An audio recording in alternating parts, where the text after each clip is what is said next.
சத்தமா சொல்லுங்களேன். ஓடும். அடுத்த வாசம் 37 வாசிங்க. 37 18 19. கடைசி நாளாகிய நாளிலே இயேசு நின்று சத்தம் இருக்கிறோம் அப்படின்னு எல்லாரும் தெரியுமா தெரியாதா? சொல்லுங்களேன். எல்லாருக்கும் தெரியுமா தெரியாதா? தம்பி நேரம் உட்காருப்பா. செவத்துல சார்ஜ் மட்டும் கொடுத்து 2030க்குள்ள உலகம் எல்லாம் கையில சிப்பு பொருத்த போறாங்க. அடுத்த வருஷம் யாருக்கும் வேலை இல்லை. நீங்க எல்லாம் எந்த உலகத்துல வாழ்றீங்கன்னு எனக்கு தெரியல. நீங்க நிர்விசாரமா இருக்கிறீங்க. அடுத்த வருஷம் யாருக்கும் வேலை இருக்காது. ஒரு ரோபாட் ஏஐடைய வேலை 2 லட்சம் ரூபா. சரியா? கவனிங்க, நல்லா கவனிங்க. கையெல்லாம் தட்ட வேணாம், கவனிங்க, வாங்குங்க. நீங்க என்ன நினைக்கிறீங்களோ அது நடக்காது உலகத்துல. ஆவியானவருக்கு ஒப்பு கொடுத்து வருகைக்கு ஆயத்தப்படுத்துறவங்கள சபையில இருக்கிறவங்கள கத்தர் எடுத்து கொள்வார். எல்லாருக்கும் 2 லட்சம் ரூபாய்க்கு எல்லா இடங்கள்லயும் மிஷின் வரப்போகுது. ரோட்ல டிராபிக்கு வேலை செய்யற எல்லா இடங்கள்லயும் மிஷின் வரப்போகுது. மனுஷனுக்கு வேலை இல்லை. மனுஷனுக்கு சம்பாத்தியத்தை கொடுக்க போறாங்க. உலகமெங்கும் ஒரே சம்பாத்தியம், உலகமெங்கும் ஒரே செலாவணி வரப்போகுது. இனிமே பேப்பர் ரூபா இருக்காது, ஏடிஎம் இருக்காது. நீங்க வேலைக்கு போனா சம்பளம் போனா உங்களுக்கு ஒரு பாயிண்ட் மாதிரி டிஜிட்டல் ரூபா போட்டு விடுவாங்க பேங்க்ல, இதுல செல்லுல. அதைத்தான் வச்சு நீங்க வாங்கணும். பண்டமாற்று முறை வரப்போகுது. எந்த நிமிஷத்துலையும் உலகத்துல பொருளாதாரம் அழியலாம். நல்லா கவனிங்க. கர்த்தர் வரப்போகிறார். அந்தி கிறிஸ்து இந்த உலகத்துல வந்து நிறைய எல்லாரையும் அடிமைப்படுத்தப்படுத்துறாங்க. நீங்க சபையில வீட்டுல ஜெபிக்கிறீங்களா? நல்லா கேட்கிறேன், உங்கள்கிட்ட கேள்வி கேட்கிறேன். நீங்க ஒரு 20 நிமிஷம் நீங்க பாஸ்டருக்காக, உங்களுக்காக, குடும்பத்துக்காக ஜெபிக்கிறீங்களா? ஞாயிற்றுக்கிழமை ஒரு நாள் நீங்க வந்தீங்கன்னா பரலோகம் போறது கடினம். ஆண்டவர் வந்து பிள்ளைகள்லாம் என்கிட்ட வரணும். டெய்லி காலையில 4 மணிக்கு வரணும்னு கூப்பிடுறாரு. நைட்டு வந்து என்ன செய்யணும்? 9 மணிக்கு லைட் ஆஃப் பண்ணி படுக்கணும். ஒரு ஆமைனா விழ மாட்டீங்க பாஸ்டர். சகோதரிகள்லாம் இருக்கிறீங்க. குடும்பத்தை நீங்க கட்டுறீங்களா இல்ல வாழ் கத்துறீங்களா? நீங்க குடும்பத்தை கட்டுறீங்களா? ஆவியானவருக்கு இடம் கொடுக்குறீங்களா? நான் கேட்கிறேன், சகோதரிகள்லாம் கேட்கிறேன். இல்ல 11 மணிக்கு பாத்திரம் வளர்க்குறீங்களா? நேரம் கொடுங்க. பிஸியா வச்சிருக்கிறது, பிசாசு வந்து பிஸியா வச்சிருக்கிறது உங்களை வந்து கர்த்தருடைய உறவுல இருந்து கொண்டு போறான், விலைக்கு கொண்டு போறான். பைபிளை எடுத்து வாசிக்கணும். வீட்டுல ஒரு நாளைக்கு ஒரு அதிகாரம் வாசிக்கணும். எல்லாரும் சொல்லுங்க, என்னை பார்த்து சொல்லுங்க. ஒரு நாளைக்கு சபையில பைபிள் வாசிக்கணும். அந்த பைபிள் ரெஃபரன்ஸ் தான் சொல்லணும். பைபிள் வீட்டுல 7 நாள் வாசிக்கணும். நீங்க தான் கொஞ்சம் என்ன செய்யணும்? விழிப்புணர்வு உள்ளவர்களாக, சுறுசுறுப்பு உள்ளவர்களாக ஆண்டவருடைய சத்தத்தை கேட்கணும். அதுக்கு தான் அழைக்கப்பட்டீங்க. ஆவியானவர் உங்கள்கிட்ட பேசுறாரா? நான் கேட்கிறேன். ஆவியானவர் புதிய ஏற்பாட்டுல அப்போஸ்தலர் நடவடிக்கைகள்ல எல்லா ஊழியக்காரர்கள் எல்லார்ட்டையும் பேசினார். நீங்க ஆவியானவருக்கு இடம் கொடுக்குறீங்களா? மாஸ்டரை பிரியப்படுத்த சபைக்கு வர்றீங்களா? இல்ல உண்மையிலே நான் பரலோகம் போகணும்னு சபைக்கு வர்றீங்களா? எத்தனை பேர் பரலோகம் போக ஆசையா இருக்கு சொல்லுங்க. எனக்கு தெரியல, இருதயத்தை பார்த்தா தெரியும். எனக்கு தெரியல. நான் வந்து ஸ்கூல் நடத்தல. எனக்கு ஆண்டவர் சொல்றது, நீங்க பரலோகம் போகணும்னா சில காரியங்களை மாற்றி அமைக்கணும். உங்களோட நேரத்தை கத்தருக்கு கொடுக்கணும். இந்த செல்போன் வந்து இதுக்குள்ள வந்து பேய் இருக்கும். இதுக்குள்ள என்ன இருக்கு? தம்பி பாரு, கவனிங்க. இதுக்குள்ள என்ன இருக்கும்? எல்லாரும் பார்த்து சொல்லுங்க. இதுக்குள்ள என்ன இருக்கும்? இதுக்குள்ள பேய் வரும். கண்களின் நிச்சயம், மாம்சத்தின் நிச்சயம், ஜீவனத்தின் பெருமை இதுக்குள்ளதான் இருக்கு. இதுக்குள்ள கடன் வாங்கலாம், இதுக்குள்ள பாவம் செய்யலாம். இந்த பேய் இதுக்குள்ளே வந்து கண்ணுக்குள்ள இருந்து வந்து ஆத்மாவை பிடிச்சுக்கும்.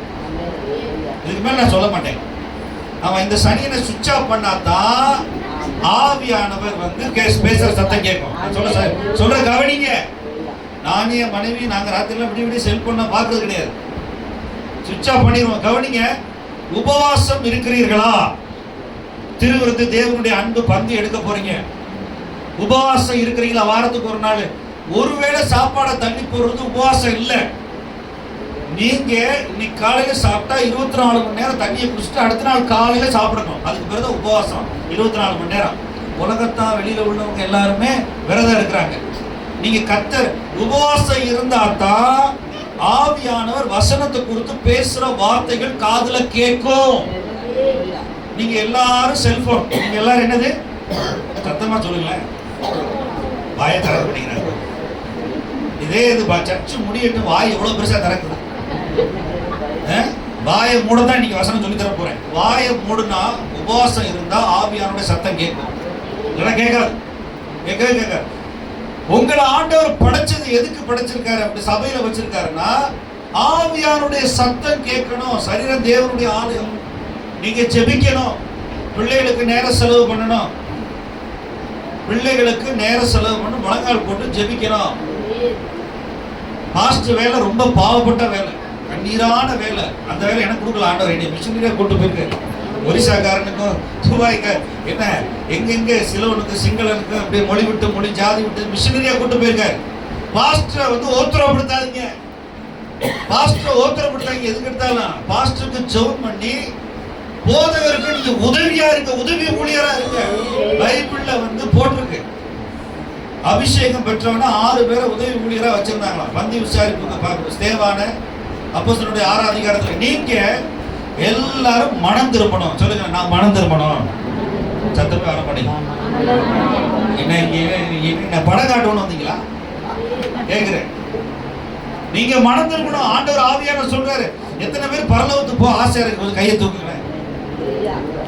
சரி, எனக்கு தெரியும், என் பேர் ஜீவ புஸ்தகத்தில் எழுதப்பட்டிருக்கு. இப்ப கண்ணை மூடுனா இப்ப காலை வர அவர் சமூகத்துல கண்ணை திறப்பேன். எனக்கு தெரியும், அப்படிதான் டெய்லி வாழ்றேன்.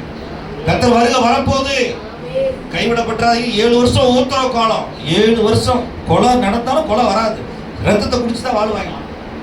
இன்னைக்கே மிஷின் வந்து ஆளை கொள்றது, கீழ்ப்படியாதவன தண்டனைலாம் கொடுக்க மாட்டாங்க. இனிமே இந்த ஏஐ காலத்துல, ரோபாட் காலத்துல ஆளை பிச்சு கொண்டே விடுவாங்க. கொலை பண்றது, சிறைச்சாலை நடத்துறது எல்லாமே மிஷின். எல்லாமே இனிமே வந்துட போகுது. 2 லட்ச ரூபா மிஷின். அப்படி மிஷின் வச்சு மனுஷனுக்கு தண்டனை கொடுக்க போறாங்க. ஒரு கொடுமையான காலத்துக்குள்ள போயிட்டு இருக்கிறோம். நீங்க கர்த்தரை நோக்கி கூப்பிடுகிற நாட்கள், என் பணம், என் வீடு, என் சொத்து, நான் கடன் கட்டுறேன் அப்படி நினைக்காதீங்க. கடன்ல இருந்து கர்த்தர் வெளியே கொண்டு வருவாரு. ஆமென் சொல்லுங்க. கடன்ல இருந்து கர்த்தர் வெளியே. தேவன் கடன்காரர் கிடையாது. 800 கோடி சபை, 800 கோடியில எல்லாருக்கும் ஆண்டவர் சாப்பாடு கொடுக்குறாரு. நீங்க ஆவியானவருடைய சத்தம் கேட்க வேண்டும். இதுதான் ரொம்ப முக்கியம். ஆவியானவருடைய சத்தத்தை வந்து கேட்க பழகணும். உங்க ஆத்மாவையும் உங்க சரீரத்தையும் டியூன் பண்ணணும். உபவாசம் இருக்க பழக வேண்டும். ஒரு ஆமென் சொல்லுங்க. சத்தமா ஆமென் சொல்லுங்க. பிசாசு உங்களை பார்த்தா பயப்படணும். உங்களை பார்த்தா பிசாசு வந்து பயப்படணும். என்ன சொல்லணும்? இவன் கிட்ட பக்கத்துல போக கூடாது. இவனுக்கு வந்து வெளிச்சம் இருக்கு, இவனுக்குள்ள அபிஷேகம் இருக்கு, இவன் சபை கட்டுறான், இவன் சபை பாஸ்டருக்காக ஜெபிக்கிறான் அப்படின்னு சொல்லணும். உங்களை ஆண்டவர் அழைத்தது அவருடைய கிருபைக்குள்ள, சபைக்குள்ள, பரலோகம் போகத்தான். இந்த பூமிக்குரிய வாழ்க்கை எல்லாமே தற்காலிகம் தான். தற்காலிகம் தான். அதை குறித்து பேசாதீங்க. அது தேவையில்லாத பேசாதீங்க. தேவையில்லாத பேசாதீங்க. நீங்க உங்க பரிசுத்தத்தை காத்துக்கொள்ளுங்க, கிருபைக்குள்ள இருங்க, அன்புக்குள்ள இருங்க. நான் உங்களுக்கு சொல்றேன், குடும்பத்துல உங்க வீட்டுல வந்து துதி சத்தம், நீதிமானுடைய ரட்சிப்பின் கம்பீர சத்தம் இருக்கும். துதி சத்தம், பாடல் சத்தம் உங்க வீட்டுல வந்து ஸ்தோத்திர ஜெப சத்தம் தான் கேட்கணும். சண்டை கேட்க கூடாது. சண்டை போட்டா பேய் வரும் வீட்டுக்குள்ள. எல்லாரும் கவனிக்கிறீங்களா சகோதரிகளே? நான் சொல்றேன், நீங்க வந்து குடும்பத்தை கட்டுங்க. 9 மணிக்கு ஜெபிக்க ஆரம்பிக்கிறார். ஒரு நாள் பிள்ளைகளுக்கு உபவாசம் போடுங்க. உபவாசம் போட்டா எல்லாம் சந்தோஷமா இருப்பாங்களா? வீட்டுல கடைக்கு போய் புரோட்டா வாங்கலாம்னு இருப்பாங்க. ஆண்டவருடைய ஆவியானவர் வந்து வைராக்கிய வாஞ்சையா இருக்கிறார். எடுங்க வசனத்தை எடுங்க. நான் வேகமா சொல்றேன். ஒரு 40 வசனம் கொடுக்குறேன்னு நினைக்கிறேன். நேரம் எவ்வளவு இருக்குன்னு தெரியல. பாருங்க, யாக்கோபு 4ஆம் அதிகாரம் வாசிங்க. பாருங்க 5ஆம் வசனம் பாருங்க. யாக்கோபு 4:5 வாசிங்க. நம்மில் வாசமா இருக்கிற ஆவியானவர் நம்மிடத்தில் வைராக்கிய வாஞ்சியா இருக்கிறார் என்று வேதவாக்கியம் வீணாய் சொல்லுகிறதற்கு நினைக்கிறீர்களா? பாத்தீங்களா? நினைக்கிறீர்களா? அவர் அதிகமான கிருபையை அளிக்கிறாரே. ஆதலால் தேவன் பெருமையுள்ளவர்களுக்கு எதிர்த்து நிற்கிறார், தாழ்மையுள்ளவர்களுக்கு கிருபை அளிக்கிறார் என்று சொல்லி இருக்கிறது. கீழே 10ஆம் வசனம் வாசிக்கிறது. கர்த்தருக்கு முன்பாக தாழ்மைப்படுங்கள், அப்பொழுது அவர் உங்களை உயர்த்துவார். போதும். நம்முடைய ஆவியானவர் நமக்குள்ள கொடுக்கப்பட்டிருக்கு. ஆவியானவர் இருக்காருன்னு எல்லாருக்கும் தெரியுமா தெரியாதா? அளவு வேற வேற மாதிரி இருக்கு. எபேசியர் 1:13 ஒருத்தர் வாசிங்க. எபேசியர் 1:13 ஒருத்தர் வாசிங்க. ஒருத்தர் 2 கொரிந்தியர் 5:5 ஒருத்தர் வாசிங்க. நீங்களும் உங்கள் ரட்சிப்பின் சுவிசேஷமாகிய சத்திய வசனத்தை கேட்டு விசுவாசிகள் ஆனபோது வாக்குத்தத்தம் பண்ணப்பட்ட பரிசுத்த ஆவியால் அவருக்குள் முத்திரை போடப்பட்டீர்கள். பாத்தீங்களா? ஆவியானவர் நம்மள சீல் வச்சிருக்கிறாங்க. எல்லாரும் ஆமென் சொல்லுங்களேன். சத்தமா ஆமென் சொல்லுங்களேன். இந்த ஆமென், இந்த வசனத்துக்கு ஆமென் சொல்றது பிசாசுக்கு தான் ஆமென். பிசாசுக்கு தெரியும் நான் இதோட சேர்ந்து இருக்கிறேன் வசனத்தோட. ஆமென். நீ என்னை தொட முடியாதுன்னு அர்த்தம். திரும்ப இன்னொருத்தர் வாசிங்களேன். எபேசியர் 1:13 இன்னொருத்தர் வாசிங்க. இன்னொருத்தர் வாசிங்க. சகோதரிகள் வாசிங்க. திரும்ப காதுல கேட்போம். யாராவது வாசிங்களேன். எபேசியர் 1:13. தம்பிகள், சிறு பிள்ளைகள், ஸ்கூலுக்கு போற பிள்ளைங்களாம் வசனம் வாசிக்கணும். நீங்களும் உங்கள் ரட்சிப்பின் சுவிசேஷமாகிய சத்திய வசனத்தை கேட்டு விசுவாசிகள் ஆனபோது வாக்குத்தத்தம் பண்ணப்பட்ட பரிசுத்த ஆவியால் கிறிஸ்துவுக்குள் முத்திரை போடப்பட்டீங்க. ஒரு ஆமென் சொல்லுங்களேன். அப்போஸ்தலர் நடவடிக்கைகள் 1ஆம் அதிகாரத்தில் ஆண்டவர் சொன்னார், வாக்குத்தத்தம் பண்ணப்பட்ட ப்ராமிஸ் ஆஃப் தி ஃபாதர், ஆவியானவர் வந்து உங்களுக்குள்ள இருப்பார், உங்கள் மேல் தங்கி இருப்பார். இப்ப 2 கொரிந்தியர் 5:5 வாசிங்க. 2 கொரிந்தியர் நம்மை ஆயத்தப்படுத்துகிற இதற்கு நம்மை ஆயத்தப்படுத்துகிற தேவனே, ஆவி என்னும் அச்சாரத்தை நமக்கு தந்தவரும் அவரே. அடுத்த வசனம். நாம் தரிசித்து நடவாமல் விசுவாசித்து நடக்கிறோம். சரி, இப்ப இன்னொரு வசனத்தை எடுங்க. தீத்து புஸ்தகம், தீத்து 2ஆம் அதிகாரம் எடுங்க. தீத்து பக்கம் 296. தேவ கிருபை நமக்கு என்ன சொல்லிருக்கு அப்படி போட்டு 11, 12, 13 வசனத்தை பாருங்க. ஏனெனில் எல்லா மனுஷருக்கும் ரட்சிப்பை அளிக்கத்தக்க தேவனுடைய கிருபையானது இயேசுவின் மூலமாய் பிரசன்னமாகி நாம் அவபக்தி லௌகீக இச்சைகளை வெறுத்து தெளிந்த புத்தியும் நீதியும் தேவ பக்தியும் உள்ளவர்களாய் இவ்வுலகத்திலே ஜீவனம் பண்ணி நாம் நம்பி இருக்கிற ஆனந்த பாக்கியத்துக்கும் மகாதேவனும் நமது இரட்சகருமாகிய இயேசு கிறிஸ்துவினுடைய மகிமையின் பிரசன்னமாகுதலுக்கும் எதிர்பார்த்து கொண்டிருக்கும்படி நமக்கு போதிக்கிறது. பாத்தீங்களா? ஒரு ஆமென் சொல்லுங்க. ஆமெனை கேட்டு வாங்க வேண்டியதா இருக்கு. இயேசு கிறிஸ்து பூமிக்கு வந்த பிறகு நமக்கு ஆவியானவர் கொடுக்கப்பட்டிருக்கிறார். ஒரு ஆமென் சொல்லுங்க. ஆவியானவர் உங்களுக்குள்ள வந்து வாசம் பண்ணுகிற ஒரு பாத்திரம் தான் நீங்க. 1 கொரிந்தியர் எல்லாரும் தெரியல 3:16. 1 கொரிந்தியர் 3:16-17 பாருங்க. நீங்க இல்ல வாசிங்க. நீங்கள் தேவனுடைய ஆலயமாய் இருக்கிறீர்கள். நீங்கள் எல்லாம் தேவனுடைய ஆலயமா இருக்கிறீங்க. தேவனுடைய ஆவி உங்களில் வாசமாய் இருக்கிறார் என்று, தேவனுடைய ஆவியானவர் உங்களில் வாசமாய் இருக்கிறார் என்று அறியாதிருக்கிறீர்களா? ஒருவன் தேவனுடைய ஆலயத்தை கெடுத்தால் அவனை தேவன் கெடுப்பார். போதும். 1 கொரிந்தியர் 6:19-20 வாசிங்க. 19-20. உங்கள் சரீரமானது நீங்கள் தேவனாலே பெற்றதும் உங்களில் தங்கியும் இருக்கிற பரிசுத்த ஆவியினுடைய ஆலயமா இருக்கிறது என்று ஒரு ஆமென் சொல்லுங்களேன். அடுத்த வசனம் வாசிங்களேன்.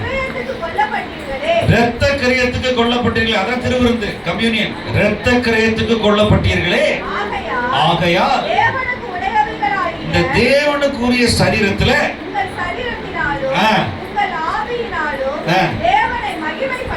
பாத்தீங்களா? சபைக்கு வந்தா அப்படியே சின்ன பிள்ளை மாதிரி ஆராதிக்க முடியுதா? உங்களுக்கு ஆராதிக்க முடியுதா? என்ன அதுல ஆவி ஆத்மா சரீரத்துல ஆத்மா போடல. கவனிங்க அந்த 20ஆம் வசனத்துல. இப்ப உங்களில் தங்கி இருக்கிறார் ஆவியானவருடைய ஆலயம். ஒருத்தர் 14:23 வாசிங்களேன். 14 யோவான் 14:23 வாசிங்க. ஆண்டவர் உங்களுக்குள்ள வந்து இருந்து போதித்து நடத்த விரும்புகிறார். இயேசு அவனுக்கு பிரதியுத்தரமாக, இயேசு அவனுக்கு ஸ்காரியோத்தில்லாத யூதாசுக்கு பிரதியுத்தரமாக, ஒருவன் என்னில் அன்பாய் இருந்தால், ஒருவன் உண்மையிலே சபைக்கு வந்து கர்த்தருக்கு அன்பா இருந்தால், அவன் என் வசனத்தை கைக்கொள்ளுவான், அவன் என் வார்த்தைகளை கைக்கொள்ளுவான், அவனில் என் பிதா அன்பாய் இருப்பார், அவனில் என் பரமபிதா அன்பா இருப்பார், நாங்கள் அவனிடத்தில் வந்து அவனோடே வாசம் பண்ணுவோம். பாத்தீங்களா? எத்தனை பேர் வந்து வாசம் பார்க்காங்க? இது சரீர பரிசுத்தாவின் ஆலயம். சரியா? பிதா குமாரன். ஆங்கில வேதாந்தத்தில் போட்டிருக்கு நாங்க 2 பேரும் வந்து குடியிருப்போம் இருக்கு. இப்ப உங்க சரீரத்தை நல்லா சாப்பிட்டு சாப்பிட்டு கொழுக்க வச்சு நல்ல நாக்கு சொன்னையா சாப்பிட்டுக்கிட்டு இருக்கிறீங்களா? உபவாசம் போடுறீங்களா? ஆண்டவருக்கு இடம் கொடுக்குறீங்களா இல்லையா? எதுக்கெடுத்தாலும் பாஸ்டர் ஜோமனா காரியம் மாறாது. நம்ம தான் மனம் திரும்பணும். நம்ம தான் மனம் திரும்பணும். நான் தீமையை விட்டுட்டு நான் நீதியை தேடுகிறேன். நான் அன்புல இருப்பேன். கோவப்பட மாட்டேன், சண்டை போட மாட்டேன், மருமகளோட சண்டை போட மாட்டேன், மருமகனோட சண்டை போட மாட்டேன், சொத்துக்கு சண்டை போட மாட்டேன். நீங்க தான் தீர்மானம் எடுக்கணும், மனம் திரும்பணும். இன்னைக்கு சில பேருக்கு நைட்டு படுத்தா தூக்கமே வர மாட்டேங்குது. ஏன் தூக்கம் வர மாட்டேங்குது? இருதயத்துல கசப்புகள், வேதனைகள் வருதுல, மன்னிக்க முடியல, தூக்கம் வராது. டாக்டர் யாரை வந்து சம்பாதிக்கிறான் அப்படின்னு சொன்னா, இந்த மன உளைச்சல் இருக்கிறவங்களுக்கு வியாதி ஆகிரும். பிசாசு வியாதியை கொடுத்துருவான். வியாதியை கொடுத்துனா வியாதி மருந்து கொடுத்து காசு சம்பாதிக்கிறாங்க. நீங்க மன்னிக்க பழகணும். இயேசு கிறிஸ்து நம்ம கல்வாரி சிலுவையில நம்மை மன்னிச்சாரா இல்லையா? என்ன சோகமா சொல்றீங்க? ஆமென். என்னையெல்லாம் அவர் மன்னிச்சதுக்கு அளவே இல்லை. அதுக்காக நான் சும்மா இருக்க மாட்டேன். ஆண்டவர் என்னை சொன்னாரு, நீ தான் அந்த 99 100 ஆடுல 99 ஆடை விட்டுட்டு உன்னைய தேடி வந்தேன் அப்படின்னு சொன்னாரு. 20 வருஷத்துக்கு முன்னாடி ஆந்திராவில் சொன்னாரு. நான் அழுது அழுது அழுது அழுது எல்லாரும் மன்னிச்சேன். சொந்த தாய் தகப்பனா கூட பிறந்தவங்கள நான் மன்னிச்சேன். உங்களுக்கெல்லாம் மன்னிக்கவே தெரியாது. ஆவியானவர் தான் மன்னிக்க சொல்லி கொடுப்பாரு. சொல்லுங்களேன், ஆவியானவர் என்ன செய்வாரு? ஆமா, இன்னைக்கு என்ன கேம்ல, சின்ன பிள்ளைகள் கேம்ல என்ன, கோபத்தின் கடவுள், லார்ட் ஆஃப் ஆங்கர், சண்டை போறது எப்படி, துப்பாக்கி எடுத்து டம்மு டம்மு டம்மு டம்முன்னு சொல்றது தான் இப்போ கேம். என்ன பேய் தான் கேம் உண்டாக்கிட்டு இருக்கு, எல்லா வீடியோ கேமும். பிள்ளைகளுக்கு செல்போன் வாங்க வேணாம், பிள்ளைகளுக்கு ஒரு பைபிள் வாங்கி கொடுங்க. 4 வயசான பாட்டியமா ஆமை கொடுத்தாங்க. ஆமா, பிள்ளைகளுக்கு டிவி எல்லாம் வேண்டாம், 2 வீலர்லாம் வேண்டாம். என்ன பிள்ளைகளை ஊழியத்துக்கு அனுப்புவீங்களா? எனக்கு 10 பிள்ளை பிறந்தா 10 பிள்ளையும் ஊழியத்துக்கு அனுப்புவேன். 10 நாட்டுக்கு மிஷனரியா. ஆண்டவருடைய ஊழியம் செய்யற மாதிரி ஒரு ஆசீர்வாதம் பூமியில கிடையவே கிடையாது. கிடையவே கிடையாது. சொல்லுங்க, நான் மனம் திரும்பணும். சொல்லுங்க, சத்தமா சொல்லுங்களேன். சொல்லுங்க, ஆவியானவரே எனக்குள்ள வாங்க. ஆவியானவரே வந்து எனக்குள்ள குடியிருங்க. நான் ஒப்பு கொடுக்கிறேன். ஆண்டவரே என்னை சொல்லுங்க அன்பினால நிரப்புங்க. அநேக நேரத்துல நம்ம கர்த்தருடைய அன்பை விட்டு விலகும் போது பிசாசு தாக்குறான். நீங்க இந்த அன்பு தான் அந்த திருவிருந்து. அவருடைய சரீரம், அவருடைய ரத்தம். அவர் உயிரை கொடுத்து அன்பு கொடுத்தார். இன்னைக்கு யாரும் உசுரை கொடுக்க மாட்டாங்க. இன்னைக்கு யாரும் உயிரை கொடுத்து அன்பு கொடுக்க மாட்டாங்க. இன்னைக்கு நீங்க வந்து கர்த்தருக்காக உயிரை கொடுப்பீங்களா? ரோமர் 5:5 ஒருத்தர் வாசிக்கலாம். ரோமர் 5:5 ஒருத்தர் வாசிங்க. நம்முடைய ஆலயத்துல ஆவியானவருக்கு இடம் கொடுக்கணும். நம்முடைய ஆவியானவர் வந்து நமக்கு செயல்பட உதவி செய்யும். அவருக்கு வந்து கோவிச்சுக்க கூடாது. மேலும் நமக்கு அருளப்பட்டிருக்கிற பரிசுத்த ஆவியான தேவ அன்பு, பரிசுத்த ஆவியானவரால் தேவ அன்பு நம்முடைய இருதயங்களில் ஊற்றப்பட்டிருக்கிறபடியால், இருதயத்துல ஊற்றப்பட்டிருக்கிறபடியால் அந்த நம்பிக்கை நம்மை வெட்கப்படுத்தாது. பாத்தீங்களா? இப்ப அன்பு வந்து எமோஷன் கிடையாது. இப்ப பர்த்டேக்கு கேட்க விட்டுறீங்கல்ல, கடன் வாங்கிலாம் பர்த்டே கொண்டாடுறாங்க சில பேர் 4000 5000. ஏன்னா ஃபேஸ்புக்கில் போடணும், முகநூல்ல. பரலோகத்தில் ஒரு ஃபேஸ்புக் இருக்கு. பரலோகத்தில் பிசாத அதை பார்த்தா உண்டாக்கியிருக்காங்க. பரலோகத்தில் ஒரு முகநூல் இருக்கு. என்னென்ன நல்லது செஞ்சுக்கலாம் எல்லாம் வரும். இல்லை, ஆண்டவர் ஒரு ஜீவ புஸ்தகம் வச்சிருக்காரு, ஞாபக புஸ்தகம் வச்சிருக்கிறாரு. தானியல்ல சொன்ன மாதிரி இன்னைக்கு நிறைய பேர் அன்பு அப்படின்னா என்ன செய்யணும்னா, கீழ்ப்படியணும், மன்னிக்கணும், பொறுப்பெடுக்கணும். அன்புனா முதல்ல பொறுப்பெடுக்க மாட்டேன்ட்டாரு மனைவிக்கு. சுயநலமா இருந்துட்டு, ஆண்டவரே நீ கொடுத்த ஸ்திரீ என்ன சொன்னாரு? பாவம் செய்யறதுக்கு முன்னாடி இவள் எலும்பிலும் எலும்பிலும், இவள் சதையிலும் சதையில இருக்கு, இவள் ஏவாள்னு பேர் வச்சார். பாவம் செய்யறதுக்கு முன்னாடி. சொல்லுங்க, புன்முறுவல் பூக்காதீங்க, வசனத்தை என்ஜாய் பண்ணுங்க, கவனிங்க. பாவம் செஞ்ச உடனே ஆதாம் என்ன சொன்னாரு? ஆண்டவரே நீர் கொடுத்த ஸ்திரீ. அப்ப ரெண்டு பேரும் பிரிக்கல. ஆனா இரண்டாம் மாதமாகிய இயேசு என்ன செஞ்சாரு? உங்களுக்காக எனக்காக கல்வாரி சிலுவை ரத்த சிந்தி வாங்கினார். நான் இரண்டாம் மாதம் உள்ள இருக்க உயிர்ப்பிக்கிற ஆவியானவர். இப்ப இரண்டாம் மாதம் உள்ள இருந்தா மனைவியை நேசிக்கிறோமா தூக்கி போட்டு அடிக்கணுமா? அடிக்கிறது நல்ல பழக்கம் இல்லை. ரெண்டு பேரும் ஒரே சரீரம். நான் கை நீட்டவே கூடாது. கிறிஸ்து இருந்துச்சுன்னா, கிறிஸ்துவோட சிலுவையில் அறையப்பட்டிருந்தேன்னா நம்ம என்ன செய்யணும்? மனம் திரும்பணும். ஒரு தடவை பீகார்ல ஊழியக்கார மீட்டிங் நடத்த போறப்ப நாங்கள் ஊழியக்கார மீட்டிங் நடத்திட்டு இருக்கோம். அப்போ நாங்கள் எல்லாரும், நாங்கள் சகோதரர்களாக, நாங்கள் ஊழியக்காரங்களாம் போய் நடத்திட்டு இருக்கோம். ஒரு 70 பாஸ்டர்ஸ் இருக்காங்க. ஏயா மனைவியை கூட்டு வரல அப்படின்னு. மனைவி வீட்டில் வேலை செய்கிறா, துணி துவைக்கிறா. யார் யார் மனைவியை அடிக்கிறீங்க, அடிக்கக்கூடாது அப்படின்னு சொல்லி நாங்கள் திருமணத்து உறவை கொடுத்து தீர்த்துக்களை பற்றி பிரசங்கம் பண்ணிட்டு இருக்கோம், அந்த புஸ்தகத்தை பற்றி. அப்போ எல்லாரும் கைதுக்குறாங்க. பீகார்ல இந்திய கலாச்சாரம்னா எல்லாரும் மனைவியை போட்டு துணி துவைக்கலன்னா அடி, பிள்ளையை கவனிக்கலன்னா அடி. அப்படி ஒரு ஒரு மோசமான பிசாசு கலாச்சாரம் தான் அன்பில்லாத ஒரு கலாச்சாரம். உடனே நாங்க என்ன செய்யறோம்? ஊழியக்காரெல்லாம் என்ன செய்யணும்? அடுத்த நாள் நீ மனைவியோட வரேன்னா பாஸ்டர்ஸ் மீட்டிங் நீ வராத போர்டு அனுப்பிச்சு விட்டோம். அடுத்த நாள் எல்லாரும் மனைவியை கொண்டு வந்தாங்க. மனைவி கொண்டு வந்து எபேசியர் 5ஆம் அதிகாரத்தை பிரசங்கம் பண்ணி ஒருத்தர் கையை பிடிச்சி மன்னிக்கணும், ஒருத்தர் பிசாசுக்கு இடம் கொடுக்கக்கூடாது, இயேசுவே உங்களுக்கு சாட்சியா இருக்காரு, இயேசுதான் உங்களுக்கு அன்பு அஸ்திவாரம் சொன்ன பிறகு ரெண்டு பேரும் ஒப்புரவாயி அன்னைக்கு புருஷன் மனைவியா ஒரே சந்தோஷம், ஒரு மனம் திரும்புதல். அந்த பாஸ்டர்ஸ் மீட்டிங் 2006-7 நடத்தினோம். தேவன் ஒப்புரவாக்குதல் ஊழியத்தை கொடுத்தாரு. நல்லா கவனிங்க. வீட்டுல தேவ அன்பு உங்களுக்குள்ள ஊற்றப்பட்டிருந்தா எது கோவம் வருது? எதுக்கு கோபம் வருது? கோபம் பிசாசுனுடைய குணம், மாம்சத்தின் கிரியை. அது நீங்க கலாச்சாரம் 5:19 படிச்சு பாருங்க. சண்டைகள், கோபங்கள், விக்கிரகாரங்கள், வேசித்தனங்கள், பெள்ளி சொல்லி இதெல்லாம் டிவியில வருது. இந்த மாம்சத்தின் கிரியை ஒளியணுமா ஒளியக்கூடாதா? அமைதியா இருக்கு. கம்பெனி எடுக்க போறீங்க நீங்க தான். என்னை ஆண்டவர் உடைச்சுக்கிட்டே இருக்காரு. என்னை வருஷம் உடைக்கிறார். 2012, 2017 என் குழந்தை ஒண்ணு தவறிச்சு. 2007 ஆண்டவரை இன்னும் நான் எவ்வளவு அன்பு கூறணும் ஆண்டவரே, இன்னும் எவ்வளவு பொறுமையா இருக்கணும். நான் ஆண்டவர்கிட்ட நான் அழுகிறேன். கம்யூனியன் எடுக்கும் போதெல்லாம் நான் 1 வருஷம் அழுகிறேன். அப்படியே அழுது, ஆண்டவரே என்னை மாற்றும், என்னை உருவாக்குங்க தகப்பனே நான் ஒப்பு கொடுக்குறேன். உங்களுக்கு எல்லாம் அழுக வருதா? கசப்பு அழுக வருது சில பேருக்கு. ஐயோ என் காசு எடுத்துட்டு போயிட்டாங்க, என் சொத்து எடுத்துட்டு போயிட்டாங்க. இன்னைக்கு ஆண்டவர் உங்களுக்கு யாராவது ஏமாத்தினா, 1 லட்சம் ரூபாய் ஏமாத்தினா ஆண்டவர் 1 கோடி தருவார். ஆனா மன்னிச்சாதான். ஆமீன் போடாதீங்க சீக்கிரமா. வசனம் தெரியாம ஆமீன் போடாதீங்க. நான் ஜெயப்படுற கூட்டத்துல பிரசங்கம் இல்ல, பரலோகம் போற கூட்டம். கவனிங்க. கிறிஸ்துவின் அன்பு ஊற்றப்பட்டிருக்கு இருதயத்துல. உங்க குடும்பத்துல அன்பு நிலைச்சிருக்கிறதா? ஆவியானவருக்கு இடம் கொடுக்குறீங்களா? ஆவியானவரே என் குடும்பத்துல இருங்க. என் மனைவியை மன்னிக்கிறேன், என் மனைவியை நேசிக்கிறேன், என் மனைவியை கல்வாரி சிலுவை இடத்துல வைக்கிறேன். ஆண்டவரே எங்க 2 பேர் குணத்தையும் கிறிஸ்துவ போல மாற்றுங்க. நீங்க என்னைக்காவது ஜெபம் பண்றீங்களா? குறை சொல்லிக்கிட்டே இருக்கிறீங்க. பிசாசுக்கு பேர் என்னன்னா, ஒரு பேர் என்ன? சகோதரனுக்கு விரோதமா குற்றம் சொல்ற வேலை. அப்படி ஒரு ஆவியே போச்சு. உன் பேர் என்னன்னு ஒரு பிசாசை கேட்டாரு நைஜீரியால. அந்த ஊழியக்காரர் கேட்டதுக்கு பிசாசு சொல்லுது, நான் சகோதரனுக்கு விரோதமா குற்றம் சொல்றவேன். என் பேர் குற்றம் சொல்ற ஆவின்னு சொல்லுது. வீடியோ இருக்கு யூடியூப், தெரியுமா? உன் பேர் என்ன அப்படின்னா, கெட்ட செய்தி பரப்புகிறவன்.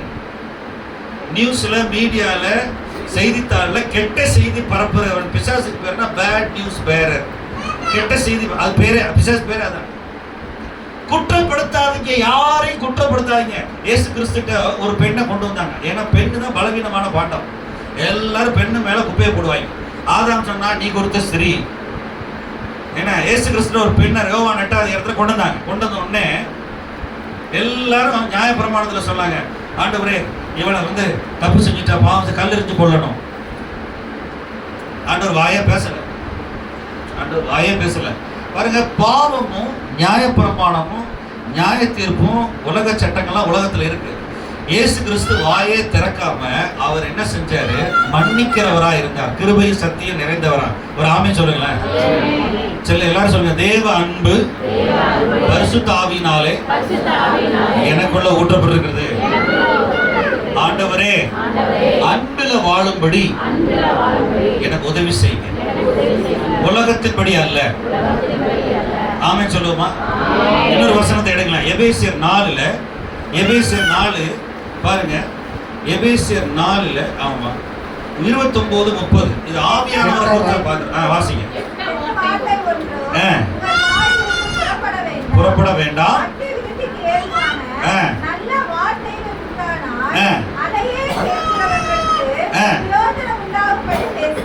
அடுத்த வசனம் எல்லாரும் சேர்ந்து வாசிப்போமே.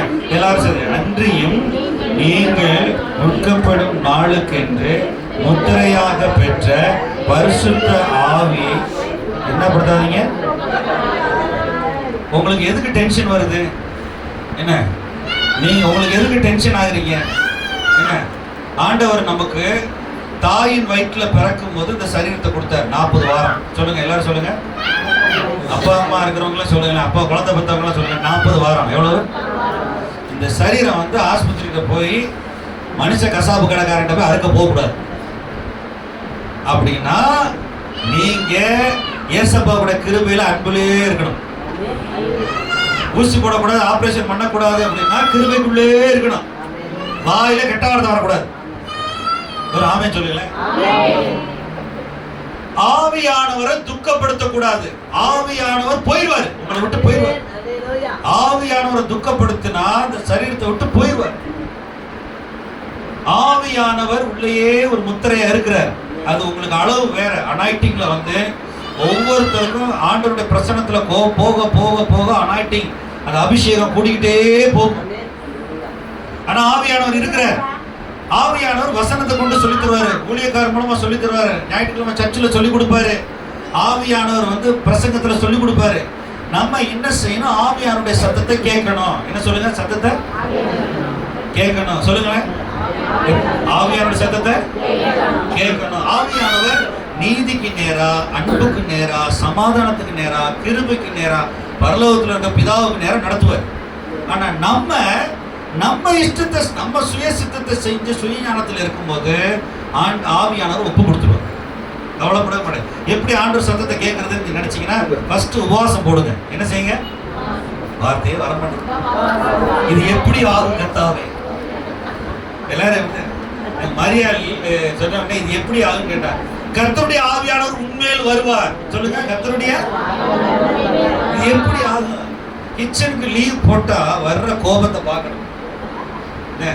நம்ம ரொம்ப மாம்சத்தை நேசிக்கிறோம். நம்ம எல்லாருமே அறுசுவைக்கு அடிமையா இருக்கக்கூடாது. நல்லா கவனிங்க. நான் உங்களை வந்து நியாயப்பிரமாணமா சொல்லலை. என்னைக்காவது கர்த்தருடைய சமூகத்துக்கு போகணும்னு நினைச்சீங்கன்னா பைபிள் எடுத்துட்டு முதல்ல தண்ணி பாட்டில் எடுத்துட்டு தனிமான ஒரு இடத்துல போய் இருந்தீங்கன்னா ஆண்டவர் பேசுற சத்தம் கேட்கும். ரெண்டாவது என்ன செய்யணும்னா, உபவாசத்துக்கு அடுத்து வாய் கண்ட்ரோல் பண்ணணும். சொல்லுங்க, வாய் சத்தமா சொல்லுங்க.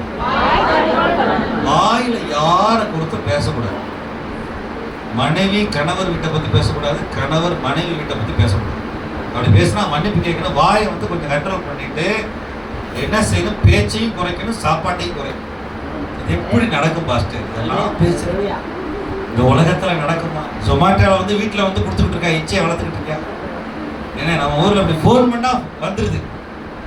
ஏன்னா நான் ஒரு அரசு அலுவலக அதிகாரிக்கு பார்க்க போயிருந்தேன். அவருக்கு சாப்பாடு வந்துக்கிட்டு இருக்கு ஜொமாட்டோ. அவர் கையெழுத்து போட ஒரு இடத்துக்கு போனேன், ஆர்டிஓ ஆஃபீஸ். நான் ஆச்சரியப்பட்டேன். உலகம் வந்து வேற விதமா மாறி இருக்கு. உலகம் எப்படி வந்திருக்கு பாருங்க. நான் 20 வருஷத்துக்கு முன்னாடி ரோட்ல நிறைய பிச்சை எடுக்கிறவங்கள பார்க்கலாம். ஆனா இப்ப யாருமே இல்லை. இப்ப பாத்துக்கு நம்ம ஊரை நல்லா வளர்த்துட்டு கொழுப்பு பெருகி போச்சு. என்ன இருக்கு? கொழுப்பு சமைக்க மாட்டேங்கிறாங்க. என்ன அன்பு அக்கிரம மிகுதியினால் அன்பு தணிந்து போகும். நீங்க நிறைய பேர் இடத்துல வந்து அன்பை பிள்ளைகளுக்கு சொல்லிக் கொடுக்கணும். எப்படி அன்பா இருக்கு? கோவப்படுறது, சண்டைக்கு சொல்லிக் கொடுக்க கூடாது. அன்பா இரு தம்பி, உன் கூட படிக்கிறவன்ட்ட மன்னிப்பு கேளு, அவன்கிட்ட சாரி சொல்லு. எல்லாரும் சொல்லுங்க. என்ன சொல்லுங்க? அப்படி ஆமா, என் மகளுக்கு சொல்லி கொடுத்துட்டு இருக்கேன். ஸ்கூல்ல நீ யார்ட்டையும் கோச்சிட்டு வரக்கூடாது. நீ யார்ட்டையும் கோச்சிட்டு வந்து டீச்சர் வந்து என்னை முழங்கால் போட வச்சாங்க. சரி, அந்த டீச்சரை பார்த்தா எனக்கு ஒரு மாறு இருக்கு, அந்த டீச்சரை மன்னி. அப்படி நாங்கள் வீட்டில் திருவிழந்து எடுக்கும்போது டீச்சரை மன்னிக்க சொல்லி என் மகளுக்கு சொல்லி கொடுத்தேன். அதுக்கப்புறம் நல்லா இருக்கேன்ப்பா, எனக்கு வந்து மனசு கஷ்டம்லாம் போயிடுச்சுப்பா அப்படின்னு சொன்னேன். இன்னைக்கு உங்க இருதய சிறு பிள்ளைய போல ஆவியாருடைய சத்தம் கேட்குறீங்களா? ஆண்டவர் வந்து வாசப்படியில இருந்து கதவை தட்டுறாரு. மகளே, அன்புக்கு வா, கிருபைக்கு வா. போதும், நீ மாம்சத்துல சண்டை போட்டது போதும். போதும், வாய் தகராறு போதும், நீ ஏன்ட்ட ஒப்பு கொடுத்து நான் பார்த்துக்கிறேன் அப்படின்னு சொல்றாரு. பழைய ஏற்பாட்டு காலத்துல, ஆபிரகாம் காலத்துல, ஆபிரகாம் ஒரு தீர்க்கதரிசியா இருக்கும்போது மனைவியை தொட விடல, புருஷனும் மனைவியும் ஆண்டவர் பாதுகாத்தார். ஒரு ஆமென் சொல்லுங்களேன். புரஜாதியார் ராஜா வந்து அபிமெலேக்கு ராஜா வந்து மனைவியை கெடுக்க வரும்போது உன்னை கொன்னே விடுவேன் அப்படின்னு ஆண்டவர் சொன்னார். இப்ப புதிய ஏற்பாட்டில் நம்ம ஆவியானவரோட கர்த்தர் பாதுகாப்பாரா, குடும்பத்தை பாதுகாக்க மாட்டாரா? சொல்லுங்களேன். ஆவியானவர் பேசுகிறார். சொல்லுங்க, ஆவியானவர் வசனத்தின் மூலம் பேசுறாரு. வசனத்தை நீங்க கேட்க ஆயத்தமா இருந்து உங்க பொசிஷன் பண்ணிக்கிங்க. நீங்க எப்ப பார்த்தாலும் காலைல எந்திரிச்சோட நீங்க என்ன குழம்பு வைக்க, நீங்க என்ன அதிகாரம் வாசிச்சா, நீ கர்த்தர் பேசுறான்னு யாரா கேக்குறீங்களா? ஒருத்தர் சொல்லுங்க. இப்பதான் வந்து பசங்க நான் முன்னுரையே போட்டிருக்கேன்.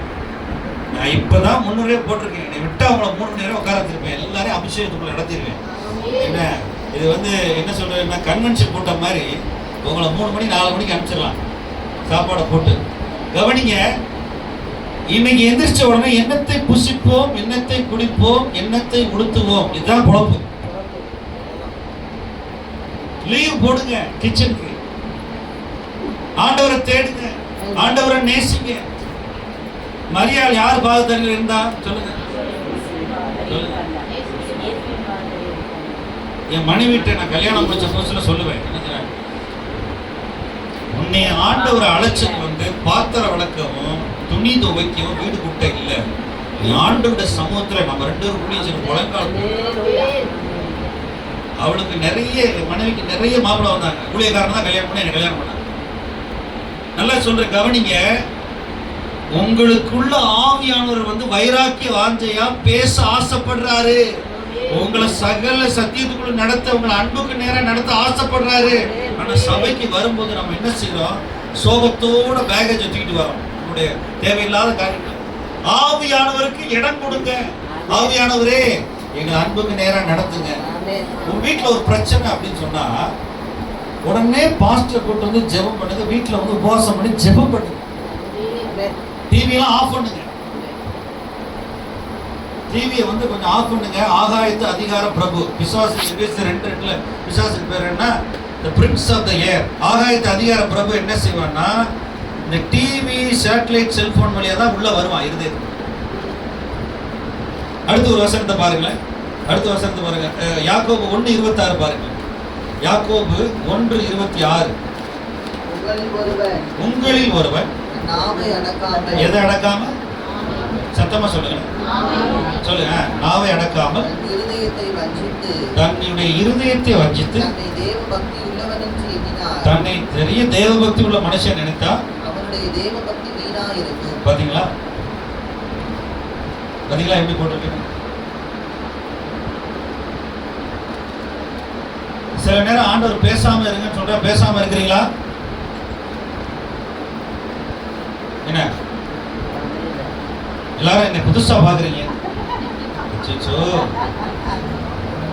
இந்த பாஸ்டர் ஏன் இந்த பாஸ்டர் கூட்டு வந்தாரு தெரியல. மனசுக்குள்ள பலவிதமான எண்ணங்கள் ஓடுது. 1 பேதுரு எடுக்கல.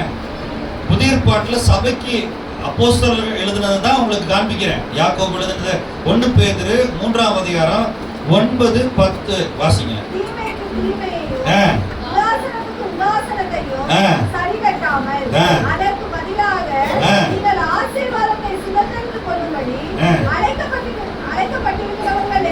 அறிந்து சொல்லுங்களேன். எல்லாரும் சொல்லுங்க, நான் ஆசீர்வதிப்பேன். சொல்லுங்களேன், நான் ஆசீர்வதிப்பேன். என் குடும்பத்தார் ஆசீர்வதிப்பேன். பாஸ்டர் ஆசீர்வதிப்பேன். கோவிச்சுக்க மாட்டேன். எதுக்கு எடுத்தாலும் கோவிச்சுக்கிட்டா இருந்தா நீங்க வந்து இயேசு நன்மை இருக்கா எனக்கு தெரியல. சில பேர் பாஸ்டர்கிட்ட கோவிச்சுக்கு சர்ச்சுக்கு வர மாட்டாங்க. அவர் எங்க போனாலும் வேற கடவுள் வந்துருப்பாரா? அதே இயேசு வருவார் எங்க போனாலும். ஆமா, வனாந்திரத்துக்கு போனாலும் வருவாரு, நீங்க பிளைன்ல பறந்தாலும் வருவாரு, கடலுக்கு அடியில படுத்தாலும் அவர் தான் இருப்பாரு, விட மாட்டார். அடுத்த வருஷம் வாசிங்க, என்ன போட்டு 10. ஜீவனை விரும்பி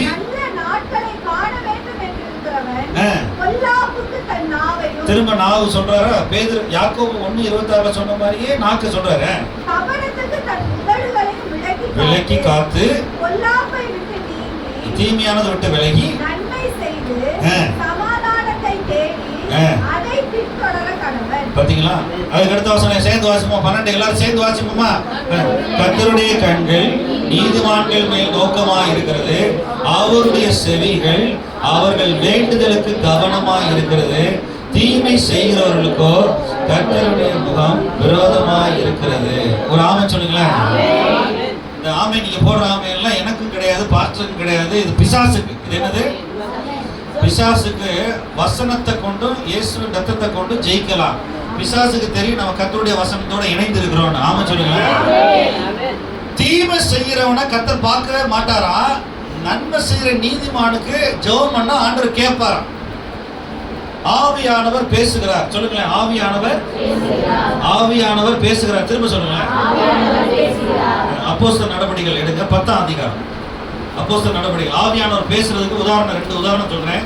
பைபிள்ல நிறைய உதாரணம் இருக்கு. என்ன ஒரு 100 உதாரணம் இருக்கு பழைய ஏற்பாட்டுல புதிய ஏற்பாட்டுல. இந்த ஆவியானவர் வந்து வசனத்தை கொண்டு பேசுவாரு, சபையில பேசுவாரு, ஊழியக்காரங்க மூலமா பேசுவாரு. என்ன பேதுரு வந்து ஒரு பெரிய ஜாதி வெறி பிடிச்சவர். பேதுரு எப்படிப்பட்டவர்? சத்தமா சொல்லுங்க. சொல்லுங்களேன். ஜாதி வரி இனவரிலாம் பார்த்துருக்கீங்களா? தெரியாத மாதிரி சொல்லுங்க. வெளிநாட்டில் இப்போ வந்து வெள்ளைக்காரன் எல்லா கருப்பனையும் இந்தியாக்காரனையும் விரட்டி விடுறாங்க. எல்லாம் இனவரி சண்டை. இங்கிலாண்டு தேசத்தில் சண்டை, அமெரிக்காவில் சண்டை, கனடாவில் சண்டை, ஒருத்தருக்கு ஒருத்தரும் கலகம். நீ வேற கலர்காரன் வேற நாட்டுக்கு போ. ஆஸ்திரேலியா நாட்டிலெல்லாம் நம்மளை எல்லாரையும் வந்து தீண்டுபட்ட மாதிரி பார்ப்பாங்க. ஆஸ்திரேலியாவில் வெள்ளைக்காரன் தான் இருக்கணும், மற்றவெல்லாம் மட்டும் அடிமை அப்படின்னு இருப்பாங்க.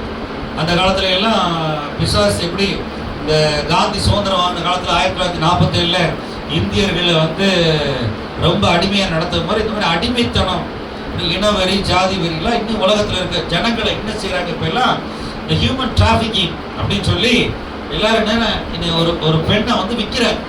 ஒரு 17 வயசு பெண்ணை நேபாள் தேசத்தில் 3 லட்சம் 4 லட்சம் செலவு பண்ணி பாம்பேலையும் கல்கட்டாலையும் வீட்டு வேலைக்காரருக்கு விற்கிறாங்க. அதுக்கு புரோக்கர் இருக்கிறார். அது ஜனங்களை அடிமைத்தனத்துக்கு காதில் ஒரு வளையம் குத்தி, இப்போ காது குத்துனா வளையம் குத்துனா அடிமைத்தனம், அது கொடுத்து வித்துறாங்க. இன்னைக்கு ரொம்ப கொடுமையான காலத்தில் இருக்கிறோம். பெண்களை எல்லா இடங்களிலும் விற்கிறாங்க. அந்த மாதிரி இனவெறியில் அடிமைத்தனத்தில் ஆப்பிரிக்காவில் கொத்தடிமைகளை என்ன செய்கிறாங்கன்னா அடிமையாக விற்கிறாங்க. மேற்கத்திய நாடுகள்லாம் இந்த மாதிரி எல்லா இடங்கள்லையும் என்ன செய்யணும், அடிமைத்தன நுகம், இனவெறி, இந்த மாதிரி மதவெறி இதெல்லாம் இருக்கு நிறைய இடங்கள். அதுக்காக கொலை கூட நடக்குது. பாருங்க இந்த வசனத்தை பாருங்க. ஆவியானவர் ஒரு ஊழியக்காரனுக்கு பேசுறார். அங்க பாருங்களேன். அந்த ஒரு நீங்க வீட்டில் போய் அந்த அதிகாரத்தை படிச்சு பாருங்க. அப்ப வந்து ஒரு தரிசனத்தை பார்க்கிறான். 19ஆம் வசனத்தை பாருங்க. பேதுரு அந்த தரிசனத்தை குறித்து சிந்தனை பண்ணி கொண்டிருக்கிறார். பேதுரு அந்த தரிசனத்தை குறித்து சிந்தனை பண்ணி கொண்டிருக்கிறார். ஆவியானவர் 3 மனுஷர் உன்னை தேடுகிறார்கள். 3 மனுஷர் உன்னை தேடுகிறார்கள். நீ எழுந்து இறங்கி ஒன்றுக்கும் சந்தேகப்படாமல். என்ன பண்ணாம? ஒன்றுக்கும் சந்தேகப்படாமல். சந்தேகம் அவிசுவாசம்ன்றது விசுவாசம் கொடுக்கிறது. சரியா? சந்தேகப்படாமல் அவர்களுடனே கூட போ, நானே அவர்களை அனுப்பினேன் என்று அவனுக்கு சொன்னார். ஒரு ஆமென் சொல்லுங்களேன். பாருங்க, பேதுரு ஒரு பெரிய ஊழியக்காரர், அப்போஸ்தலர். அவர் யூதர்களுக்கு மட்டும் பிரசங்கம் பண்றவர். ஆவியானவர் கொடுக்கப்படுறார். புறஜாதிகளையும் ஆண்டவர் கூப்பிடுறார். எல்லா மக்களையும் எல்லா ஜனங்களையும் கர்த்தர் நேசிக்கிறார். இந்த உலகத்துல 7500 மொழி இருக்கு. எத்தனை பாஷை இருக்கு சொல்லுங்களேன். சொல்லுங்க. 1000 சொல்லுங்க. 7500 சொல்லுங்களேன். இந்திய தேசத்துல மாத்திரம் 386 மொழி. எத்தனை மொழி? எல்லாரையும் கர்த்தர் நேசிக்கிறார். இப்ப ஆண்டவர் வந்து ஒரு புது இடத்துக்கு கூட்டு போறார். அப்ப பேதுருட்ட என்ன சொல்றாரு? ஒரு தரிசனத்தை கொடுத்து, நான் எந்த பிராணியையும் நான் தீட்டு நினைக்கல, நீ போ அப்படின்றார். அப்ப ஆவியானவர் அந்த மனுஷன்ட்ட ஜெபம் பண்ணும்போது பேசுறாரு. நீங்க ஜெபம் பண்ணாதான், உபவாசத்துல இருந்தாதான், பசியில இருக்கும்போது ஆவியானவர் பேசுவாரு. நீங்க எப்ப பார்த்தாலும் சாப்பிடுவோம், டிவி பார்ப்போம், பழைய படம் போட்டிருக்காங்கன்னு பாஸ்டர் வரமாட்டாரு, கதவை பூட்டிட்டு படம் பார்ப்போம்னா ஆவியான சத்தமே கேட்காது. ஆமா, கேட்காது. அவன் ஜெபம் பண்ணா, பசி இருக்குது, அப்ப ஆவியானவர் பேசுற சத்தம் நல்லா கேட்கும். எனக்கெல்லாம் ஆண்டவர் நல்லா பேசுறேன். ஒரு 10-15 தடவை ஆண்டவருடைய சத்தத்தை நல்லா கேட்டிருக்கிறேன். நல்லா கேட்டிருக்கேன். ஒரு நாளைக்கு ஒரு நல்ல உயிர் வாழ என்ன செய்யணும்? ஒருவேளை சாப்பாடு போதும். காலையிலயோ சாயங்காலம் போதும். மற்ற நேரம் எல்லாம் என்ன ஏதாவது பொறிச்சுக்கிட்டு ஒரு பழங்கள் சாப்பிட்டு வாழலாம். ஒன்றும் நீங்கள் கஷ்டப்பட இந்த இந்த இந்த இடிபாடுகளில் எடுக்கிற 45 நாள் கழிச்சு ஒருத்தர் எடுத்தாங்களாம். இந்த போன மாதம் மியன்மாரில் நிலநடுக்கத்தில் விழுந்த ஒரு பையனெல்லாம் 15 நாள் 7 நாள் கழிச்செல்லாம் எடுத்திருக்கேன். ஆள் தட்டக்குச்சியாக இருக்கிறான், ஒன்றுமே சாப்பிடல. என்னன்னா எனக்கு வாழணும்னு ஆசை இருக்குது அப்படின்னா என்ன இருக்குன்னா யாராவது வந்து என்னை வந்து இடிபாடுகளுக்குள்ள உள்ள இருந்தவொடனே தோண்டி எடுப்பாங்க அப்படின்னு எடுத்துருக்காங்க. அதெல்லாம் சாப்பாடு தண்ணி இல்லாமல் 7 நாள் 10 நாள் இருக்கிறவங்கலாம் கத்தர் உயிரோடு எழுப்பியிருக்காரு. அவங்க கண்டுபிடிச்சு வந்திருக்காங்க நிலநடுக்கத்தில் விழுந்த ஜனங்கள். அப்போ ஒரு நாள் 24 மணி நேரம் சாப்பிடாம இருந்தா நீங்க எல்லாம் சாக மாட்டீங்க. சொல்லுங்க, நான் சாக மாட்டேன். சத்தமா சொல்லுங்களேன். ஐயோ, நான் சபையில் இருக்கிறேன்னா என்னன்னு எனக்கே தெரியல. மரணமானது ஜெயமாக விழுங்கப்பட்டது. எனக்குள்ள ஆவியானவர் இருக்கிறார். சொல்லுங்களேன், இயேசு கிறிஸ்துவின் பரிபூர்ண ஜீவன் எனக்குள்ள இருக்கிறது. நான் கிருபைக்குள்ள இருக்கிறேன். நான் பயப்பட மாட்டேன். 24 மணி நேரம் நீங்க வந்து சாப்பிடாம இருந்தீங்கன்னா, தண்ணி குடிச்சு ஜூஸ் குடிச்சுக்கிட்டீங்கன்னா நீங்க வந்து சாகவே மாட்டீங்க. ஆவியானவர் பேசுவாரு. ஆவியான சத்தம் போய் ஒரு ஆள்கிட்ட மன்னிப்பு கேளுங்க. இந்த அதிகாரத்தை வாசி சொல்லுவார்.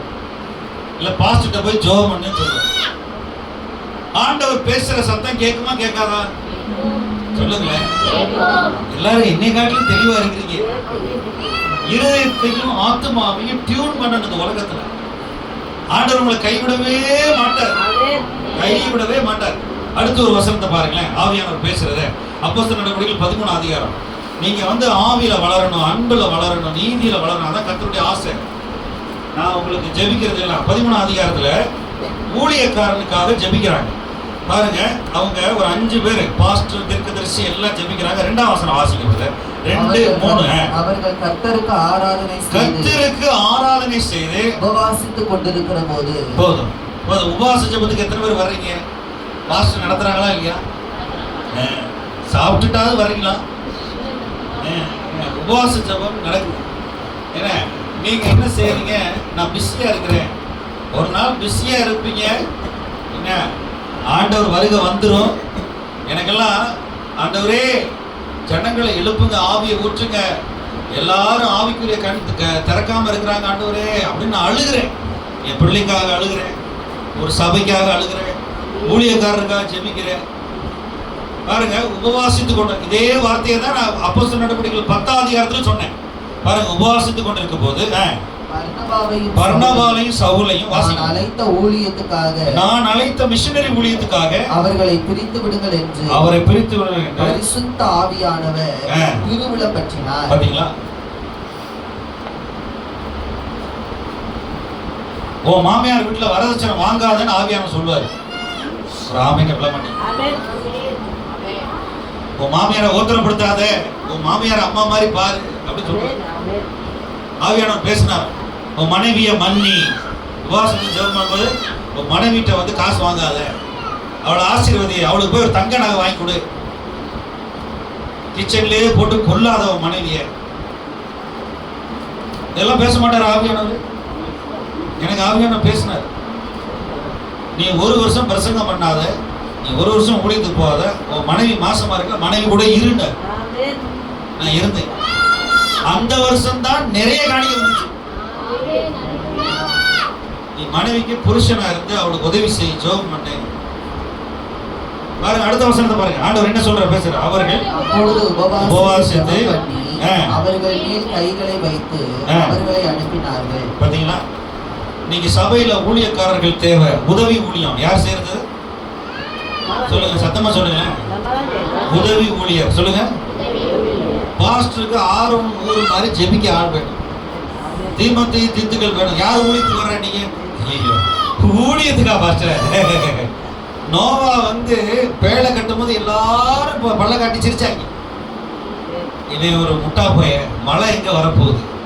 அவர் 100 வருஷம் பொறுமையா இருந்தான். எத்தனை வருஷம்? 100 வருஷம் பொறுமையா. அவர் தான் கப்பல் கட்டும் இன்ஜினியர். கப்பல் கட்டினார். ஒரு நாள் ஆண்டவர் சொன்ன மாதிரி மழை 40 நாள் அடிச்சிச்சு, பேழை மிதந்துச்சு. யார் யார் நோவா பார்த்து சிரிச்சானா அப்புறம் செத்து போனாங்க. இன்னைக்கு ஊழியத்தை குறித்தும் சபையை குறித்தும் யார் வந்து கேலி கிண்டல் பண்றாங்களோ அவங்க எல்லாம் பரவாயில்ல வர்றது கஷ்டம். கஷ்டம். என்னுடைய 25 வருஷம் அனுபவத்துல பார்த்தேன், நிறைய பேர் உலகத்தை விட்டு போயிட்டாங்க. நிறைய பேர் போயிட்டாங்க. டம்மு டம்மு டம்மு டம்னு ஆண்டவர் கை விட்டுட்டார். இன்னைக்கு உதவி ஊழியர் செய்கிறவர்கள் வேண்டும். ஆவியானவர் என்ன சொல்றார் உங்ககிட்ட? சபைக்காக உதவி ஊழியர் செய்யணும், ஜெப ஊழியர் செய்ய ஆட்கள் வேணும், நீங்க கொடுக்கிற மக்கள் வேணும். நீ ஊழியர் செய்ய, இந்த சுவிசேஷ ஊழியர் செய்ய ஃபர்ஸ்ட் வந்து ஜெப ஊழியம். அதான் நான் சொன்னேன், ஆரம்பத்தில் சொன்னேன், ஞாயிற்றுக்கிழமை ஒரு நாள் மட்டும் அந்த ஒரு 2 மணி நேரம் கொடுத்தா பரவாயில்ல போக முடியாது சிஸ்டர், பிரதர். ஆவியானவருக்கு இடம் கொடுங்க ப்ளீஸ். ஆவியானவர் அப்போஸ்தலர் நடவடிக்கையில் பேசுறாரு, இன்னைக்கும் பேசுறாரு. அவர் வந்து அன்புக்கு, நீதிக்கு, சமாதானத்துக்கு, கிருபைக்கு, பரலோக காரியங்களை, சத்திய வார்த்தைகளை பேசுறாரு. ஆனா நீங்க தான் அவரோட ஒன்று சேர்ந்து நடக்க முடியாம மனுஷீகமா மாம்சீகமா எல்லாத்தையும் பார்க்குறீங்க. நீங்க ஆவிக்குரியவர்களா இருக்கணும், ஆவிக்குரியவர்களா இருக்கணும். எல்லாரும் சொல்லுங்களேன், நான் ஆவிக்குரியவர்களா இருப்பேன். சொல்லுங்க, ஆவியானவரே உடைய அன்புக்கு நேரம் நடத்துங்க. நம்ம திருவிழத்தை எடுக்க போறோம். ஒரே ஒரு வசனம் சொல்லி நான் முடிக்க போறேன். 1 கொரிந்தியர் 2 பாருங்க. 1 கொரிந்தியர் 2. நீங்க ஆண்டவர் ஆவியானவர் எனக்கு சொன்னதை நான் சொல்லிட்டேன். கர்த்தர் ஆண்டவர் என்னை 5:15 எழுப்பிவிட்டார். காலையில 5:15 எழுப்பிவிட்டு சொன்னார், எனக்கு சில காரியங்கள் வந்து நான் தீர்மானிச்சுட்டு வந்தது ஒண்ணு, ஆனா கர்த்தர் வந்து எனக்கு பேச சொன்னது ஒண்ணு. எடுக்கல. 1 கொரிந்தியர் 2 எல்லாரும் எடுத்துட்டீங்களா? எல்லாரும் எடுத்துட்டீங்களா? நான் சொல்ல போற வசனத்தை எல்லாரும் சேர்ந்து வாசிக்க போறோம். என்ன, இந்த வசனம் வந்து எல்லாருக்கும் பொதுவானது. எல்லாரும் இதை வாக்குத்தத்தத்தை அனுபவிக்கலாம். கர்த்தர் வந்து உங்களை வந்து இன்னும் இன்னும் ஆழமான இடத்துக்கு அனுப்புவார், ஆழமான இடத்துல நடத்துவாரு. நீங்க வந்து உங்க சூழ்நிலைகளை, உலகம் சொல்றத, உங்களுடைய சூழ்நிலைகளை பார்க்காதீங்க, ஆவியானவருக்கு ஒப்பு கொடுங்க. சரியா? 1 கொரிந்தியர் 2 எடுத்துட்டீங்களா? எல்லாரும் எடுத்துட்டீங்களா? வசனத்தை பார்க்கறதும், அதை வாசிக்கிறதும், அதை தியானிக்கிறதும் என்ன ஒரு ஆசீர்வாதம். அது என்னது? சத்தமா சொல்லுங்க, ஆசீர்வாதம். கேட்கிற காதும் நாம காண்கிற கண்ணும் ஆசீர்வாதம். அதுல 14 வாசிப்போம், 14, 15 சேர்ந்து வாசிப்போமே. ஜென்ம சுவாப மனுஷனோ தேவனுடைய ஆவிக்குரியவைகளை ஏற்றுக்கொள்ளார், அவைகள் அவனுக்கு பைத்தியமாய் தோன்றும், அவைகள் ஆவிக்கேற்ற பிரகாரமாய் ஆராய்ந்து நிதானிக்கப்படுகிறவர்களால் அவைகளை அறிய மாட்டான். ஆவிக்குரியவன் எல்லாவற்றையும் ஆராய்ந்து நினைக்கிறான், ஆனாலும் அவன் மற்றொருவனாலும் ஆராய்ந்து நிதானிக்கப்படான். ஒரு ஆமென் சொல்லுமா? சத்தமா. இது பிசாசுக்கு. இந்த வசனத்தின்படி எனக்கு நடக்கும் பிசாசே, நீ ஓடிப்போ அப்படின்னு சொல்ற மாதிரி. ஒரு ஆமென் சொல்லுங்களேன். தெருவே இங்க வந்து நிக்கணும், ஏதோ ஆமென் சத்தம் கேட்குது. முழங்கால் போடுவோமா? ஒப்பு கொடுப்போமா? ஆவியானவர் முழங்கால் போடுவோமா? ஆண்டவரே